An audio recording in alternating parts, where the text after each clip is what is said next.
Halo semua, kembali lagi di channel Irpanggama. Oke, untuk di video kali ini saya akan menggambar dan bercerita tentang Upin Ipin dan zombie Siren Head. Video ini merupakan lanjutan video yang kemarin. Tapi sebelum saya mulai, alangkah baiknya kalian klik tombol subscribe dan loncengnya juga, agar kalian bisa selalu tahu ketika saya upload video-video terbaru. Oke, tanpa basa-basi lagi kita mulai ke inti ceritanya. Siti yang tak bisa berbuat apa-apa hanya bisa berteriak histeris karena monster zombie Siren Head itu sudah membuka mulutnya lebar-lebar dan hendak memakan Siti. Armin langsung mengambil busurnya, namun sebelum ia menembakkannya pada zombie itu, ia memasang sebuah benda yang dapat meledak di ujung anak panahnya. Dirasa sudah pas, Armin langsung melepaskan anak panah tersebut tepat di dalam mulutnya. Armin lalu berteriak pada Siti agar menutup mata dan juga hidungnya, karena ledakan akan terjadi pada salah satu kepala zombie Siren Head tersebut. Tak lama ledakan pun terjadi, yang mengakibatkan monster itu langsung kehilangan keseimbangan. Siti yang masih terjebak di genggaman monster itu berusaha melepaskan diri, namun sayang genggamannya sangat begitu kuat. Armin kemudian berlari ke tubuh Siren Head itu sebelum tumbang. Dengan cepat ia menebas tangan Siren Head dengan pedang milik Siti, dan kemudian mereka pergi menjauh. Akhirnya Siti dan Armin selamat dari bahaya mematikan tersebut, namun bukan berarti mereka bisa terbebas dari kematian. Mereka berdua bisa mati kapan saja, karena zombie-zombie kecil tersebut sewaktu-waktu bisa menjadi monster Siren Head yang seperti tadi, apabila tubuhnya sampai tergores atau terluka. Tak terasa akhirnya pagi pun tiba, matahari sudah mulai muncul, namun zombie-zombie itu masih tetap saja bergerak. Siti mulai memikirkan bagaimana caranya mereka bisa melanjutkan perjalanan, tapi terhindar dari para zombie atau monster Siren Head tersebut. Dengan sangat cepat, Siti mendapatkan ide. Lalu kemudian ia memberitahu Armin bagaimana caranya agar mereka bisa bergerak bebas tanpa harus menyentuh tanah, yaitu dengan membuat sebuah benda yang bisa melayang namun dengan memanfaatkan pohon-pohon besar di sekitar mereka. Armin yang mendengar ucapan tersebut tertawa olehnya, karena bagaimana mereka bisa membuat alat yang secanggih itu, mengingat mereka saat ini terjebak oleh zombie-zombie dan tak dapat kemana-mana. Siti yang tidak kehabisan akal ya kemudian mencari benda atau apa saja yang bisa ia gunakan untuk membuat alat yang dimaksudnya. Siti lalu meminta Armin untuk mengumpulkan akar-akar yang menjalar di pohon ini, dan Siti akan memotong dahan-dahan pohon untuk dibentuk. Singkat cerita, akhirnya barang-barang yang dibutuhkan sudah terkumpul. Mereka berdua kemudian membuat sebuah alat yang dapat mereka gunakan untuk bergerak dari pohon satu ke pohon lainnya. Dan dalam beberapa jam pun telah berlalu, kini akhirnya alat mereka sudah siap dipakai. Benda tersebut merupakan sebuah pedang yang dirancang khusus oleh Siti, sehingga ia dapat bergerak dengan sangat cepat karena di bawah kedua pedang tersebut dihubungkan dengan sebuah gulungan tali yang terbuat dari akar-akar jalar pohon yang sangat kuat dengan mata pisau bercabang di ujungnya. Sehingga pisau tersebut dapat dengan mudah menembus dan mencangkram pohon-pohon yang besar itu. Selain untuk berpindah-pindah tempat, tentunya pedangnya juga bisa digunakan untuk menebas para zombie. Namun untuk saat ini belum bisa digunakan karena Siti dan Armin belum mengetahui titik kelemahan dari para zombie kecil tersebut. Singkat cerita, mereka pun melanjutkan perjalanan mereka tanpa harus menyentuh tanah. Semua rencana Siti berjalan lancar. Mereka terus berjalan menyusuri hutan-hutan yang lebat. Tak terasa mereka sudah berbulan-bulan berada di dalam hutan tersebut, namun belum juga menemukan petunjuk apa-apa.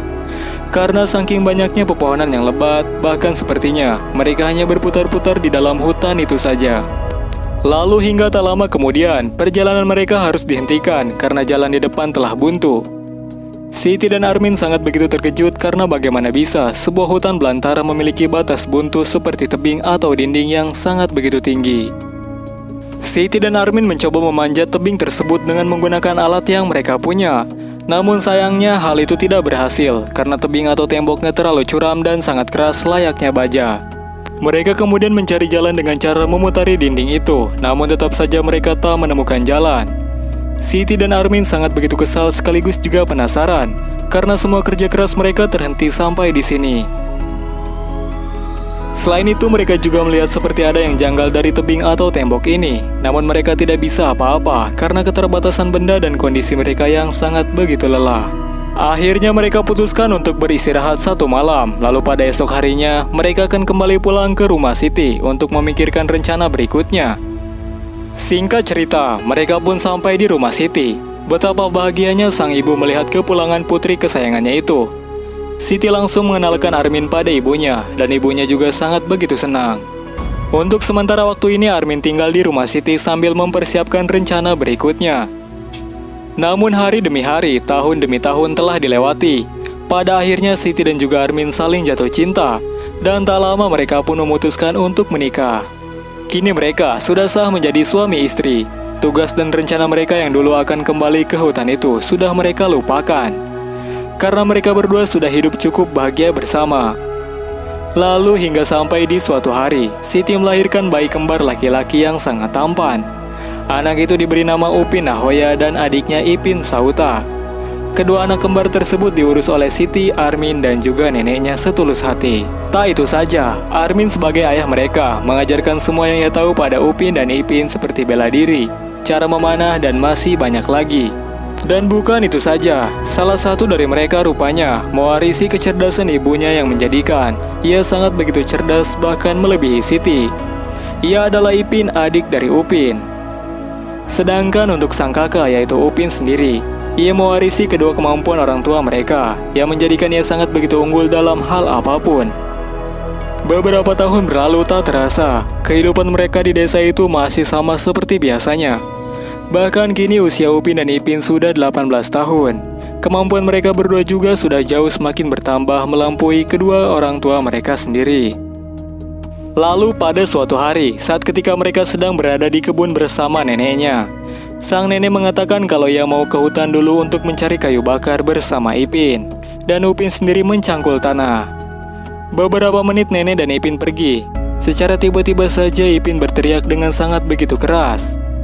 Karena Upin panik, ia langsung berlari mencari keberadaan mereka berdua. Setibanya Upin di sana, betapa terkejutnya ia melihat neneknya sudah meninggal dunia dengan luka gigitan dan juga cakaran. Namun yang janggalnya, gigitan itu bukanlah dari hewan. Upin dan Ipin langsung membawa nenek mereka pulang ke rumah. Setibanya di rumah, ayah dan ibu mereka sangat begitu terpukul melihat peristiwa ini. Mereka benar-benar tak terima dengan semua yang terjadi. Di sini sang ayah menegaskan kalau nenek meninggal karena perbuatan zombie-zombie yang ada di hutan tersebut. Rupanya zombie brengsek itu sudah mulai bergerak mendekati pemukiman. Upin dan Ipin yang mendengar itu benar-benar sangat terkejut karena adanya makhluk seperti itu. Ipin yang memang kesal mendengar itu langsung pergi untuk membantai para zombie. Namun untungnya kedua orang tua mereka mencegahnya. Karena akan sangat sulit mengalahkan zombie-zombie itu. Ditambah lagi ayah dan ibunya pun tak tahu kelemahan dari zombie-zombie tersebut. Dan di sini Upin meminta kepada ibu dan ayahnya untuk memberitahu semua hal yang mereka tahu tentang zombie-zombie tersebut. Setelah mereka memahami semuanya, mereka pun meminta izin untuk pergi dan mengalahkan para zombie itu. Upin dan Ipin yakin kalau zombie itu pasti memiliki kelemahan. Singkat cerita, mereka berdua pun berangkat menuju tebing tembok yang tak tertembus itu. Namun sebelum pergi, mereka menyiapkan benda-benda yang akan mereka butuhkan di sana. Bahkan mereka juga berhasil menciptakan alat serupa seperti yang dibuat oleh orang tuanya dulu, namun jauh lebih canggih dari mereka. Dengan kekuatan mereka yang hebat, hanya butuh beberapa jam saja mereka sampai di tebing itu. Tapi Upin Ipin merasa aneh, karena dalam perjalanan mereka sama sekali tidak melihat satu zombie pun. Padahal orang tua mereka bilang akan ada banyak sekali zombie-zombie yang berkeliaran di hutan, tapi dari tadi mereka sama sekali tidak menemukannya. Pada saat mereka hendak memanjat tebing itu, secara tiba-tiba datanglah zombie-zombie dari arah yang tidak tertebak. Dan zombie yang menyerang mereka kali ini jauh lebih cepat dari zombie yang dikatakan oleh ayah dan ibu mereka. Yang mengerikannya lagi, zombie itu bisa menangkis serangan-serangan dari Upin dan Ipin. Karena tak ingin membuang-buang waktu, dengan kecepatan tinggi Upin langsung menebas titik lemah zombie tersebut, yang mana kelemahannya adalah jantungnya. Jadi kesimpulannya, apabila Upin dan Ipin berhasil menghancurkan jantung dari zombie itu, maka zombie tersebut tidak akan berubah menjadi monster Siren Head, dan ia akan mati menjadi bubuk. Padahal Upin sendiri baru pertama kali bertemu zombie itu, namun ia bisa mengetahui titik kelemahan dari zombie tersebut. Setelah satu zombie ditumbangkan, dengan sangat cepat datanglah ratusan zombie-zombie yang mengepung mereka. Kini Upin dan Ipin tidak punya pilihan lain selain menghabisi para zombie-zombie itu terlebih dahulu. Di sini Ipin sangat bersemangat karena ia ingin membalas dendam kematian atas neneknya. Dan hanya butuh beberapa menit saja, mereka berdua pun telah membantai semua zombie-zombie tersebut sampai tak tersisa satu pun. Lalu Upin dan Ipin juga langsung memanjat tebing itu dengan menggunakan alat yang mereka ciptakan.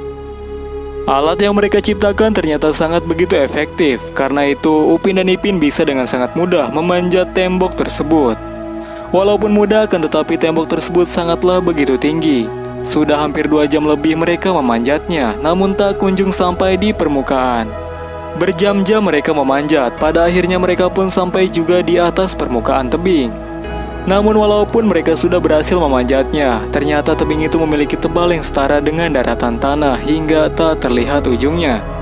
Bahkan di permukaannya tidak terlihat apa-apa, semuanya nampak kosong dan rata.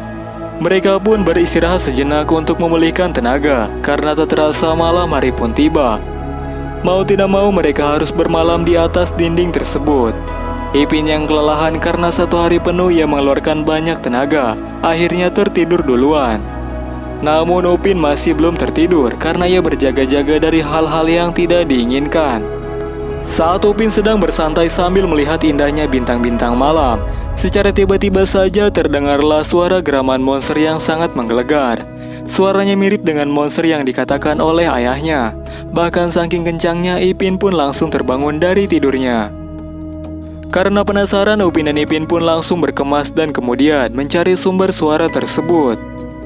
Di saat mereka sedang berlari, Upin dan Ipin menemukan sebuah pintu tergembok yang terdapat di permukaan dinding ini.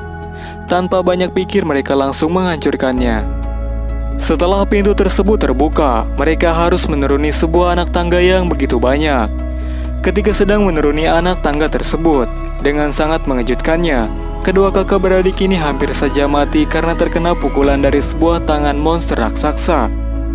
Tangan besar itu tiba-tiba saja datang dan menerobos dinding tersebut. Tapi anehnya bagaimana bisa sesosok monster sebesar itu berada di dalam dinding tersebut. Di sini Ipin menyimpulkan kalau monster itu tidaklah menerobos, akan tetapi monster ini memang tinggal di dalamnya. Upin pun sangat begitu terkejut mendengarnya, karena bagaimana bisa monster seperti itu hidup di dalam dinding. Semua permasalahan ini semakin rumit saja. Tak lama datanglah sesosok monster Siren Head tinggi besar yang dikatakan oleh ayah dan ibu mereka yang bernama Zombie Siren Head. Namun bedanya kali ini berwarna merah dan ukurannya berlipat-lipat kali besar.